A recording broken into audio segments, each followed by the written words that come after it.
organisé ce colloque par le biais de la convention qui est signée entre la FFCK et le Conseil général. Ce qui fait que chaque année, nous devons mettre un colloque en place. L'année dernière, nous avions mis le colloque du sport adapté. Cette année, nous avons voulu choisir un sujet qui touchait les clubs de toute la France. Et donc, nous avons choisi avec la fédération le projet de développement qui est très important puisque toutes les collectivités maintenant demandent à ce que les clubs fournissent un projet de développement pour les dossiers de subvention. Ils demandent à ce que les clubs se projettent dans l'avenir sur leur plan d'équipement, sur tout ce qui touche l'évolution d'un club.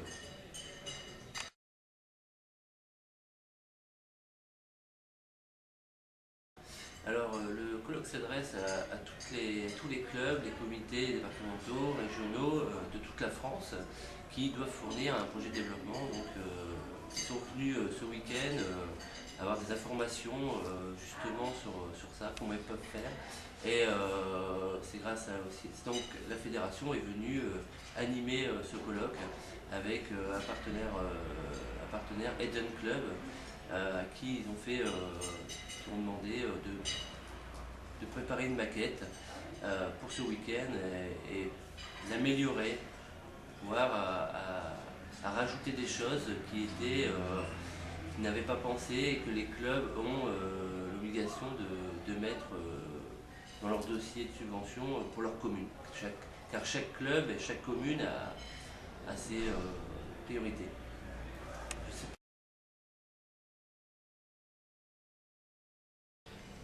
La fédération a mis au cœur du projet fédéral les clubs. Il y a 3 axes dans les orientations du projet fédéral qui sont la fédération et ses clubs, les sites et la sécurité et la pratique sportive. Nous sommes là au cœur même de l'action de la fédération. Pourquoi? Parce que les clubs sont vraiment les agents de développement, je dirais, de la pratique du canoë-kayak dans notre pays. Alors, que peut-on attendre? Je pense que c'est plutôt les clubs qui doivent attendre de la fédération et de l'élaboration des documents qui vont sortir après le colloque. Ce qu'on souhaite, c'est permettre à l'ensemble des structures, aux clubs notamment, mais avec l'aide des structures déconcentrées que sont les comités régionaux, les comités départementaux, de leur apporter les outils qui leur permettent de mettre en œuvre un projet club qui facilite leur adéquation avec les politiques publiques et qui facilite aussi leur ancrage dans les territoires. C'est bien une démarche d'accompagnement que la fédération entreprend en direction des clubs qui ne va pas seulement se résumer autour d'un outil qui va être élaboré et qui est en cours d'élaboration, mais aussi qui va permettre au club de se projeter dans l'avenir. Voilà, c'est un peu ce que l'on attend, donner un élan supplémentaire aux structures qui attendent, ils sont en difficulté. On a vu que les différentes études qui avaient été menées en 2007 et en 2009, il y avait, auxquelles, notamment en 2009, 50% des clubs avaient répondu. La grande question aujourd'hui, c'est à la fois les locaux des clubs, à la fois les questions d'encadrement, qui sont les bases mêmes du développement pour accueillir le plus grand nombre possible de futurs licenciés et pratiquants. Voilà. Je crois que c'est apporter là les outils au club et aussi que les clubs puissent enrichir la réflexion en ce qui concerne l'élaboration des différents projets. Voilà un peu ce que l'on attend, cet élan, cette dynamique qu'on souhaite donner à l'ensemble de nos structures pour avoir un développement durable et un ancrage durable dans leur territoire.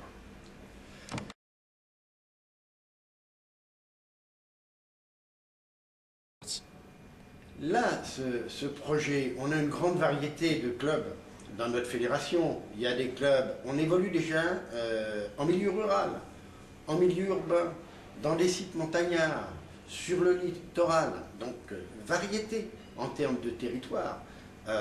Et puis, on a donc trois milieux d'activité qui sont la mer, la rivière, le calme. Il y a donc dans le colloque qui regroupait une cinquantaine de personnes, une diversité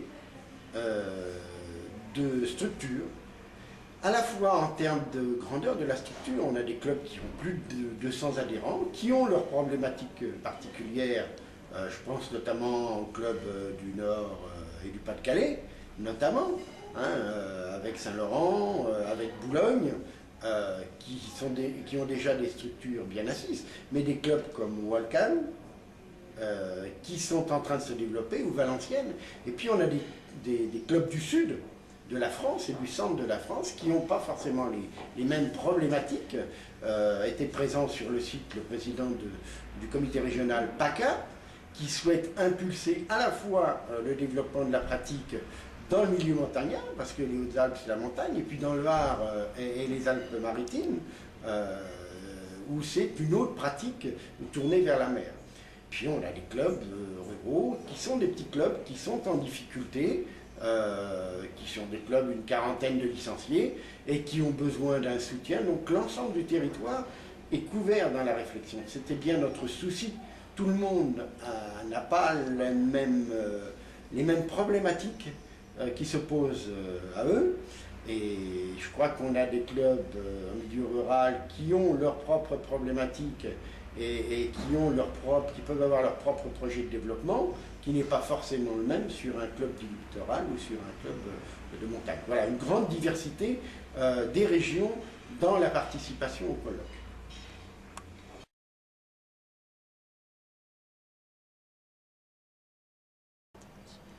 Bonjour. Donc le programme en fait qui a été proposé par la fédération nous convient tout à fait, à moi en tant que président du comité régional, dans la mesure où j'ai assisté à la première réunion à Paris et donc j'avais un peu des doutes sur la finalité du projet, et ce qu'ils nous ont fait sur ce week-end, c'est vraiment quelque chose qui va permettre à tous les clubs d'évoluer et de progresser. En plus, on peut s'apercevoir aussi que c'est transférable sur d'autres choses. Ça va permettre aux clubs de se remettre en cause, de bien connaître en fait et de bien faire une analyse de leur propre structure, savoir s'ils sont toujours dans une démarche, s'ils suivent bien leur projet, s'ils sont bien en projet par rapport à ce que fait la fédération aussi. Et puis la grande nouveauté, c'est que les clubs se plaignaient un petit peu aujourd'hui de ne pas être entendus par la fédération, et là il va y avoir une communication directe des clubs vers la fédération. Et ça veut dire que la fédération est à leur écoute et va pouvoir leur apporter une aide conséquente sur ces dossiers-là.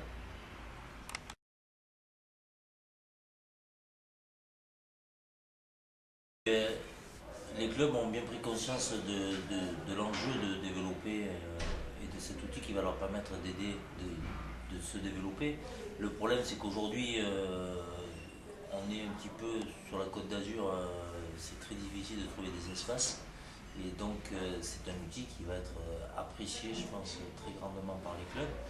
Nous, la région, on a prévu, comité régional, on a prévu de réunir les présidents des comités départementaux et de travailler déjà avec eux sur les projets qui sont déjà existants et leur expliquer le fonctionnement de l'outil que vient de mettre en place la fédération pour leur permettre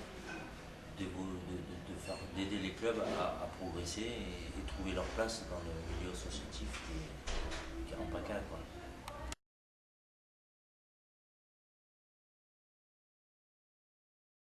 Donc ce colloque a été une réussite pour moi, puisque 50 participants venus de toute la France, puisque même on a un participant qui est venu de la région de Fracas et aussi de la région Aquitaine, ce qui fait qu'on peut voir que les colloques sont utiles et qu'à un moment donné les clubs se bougent pour pouvoir à un moment donné se développer et aller chercher les infos là où ils sont.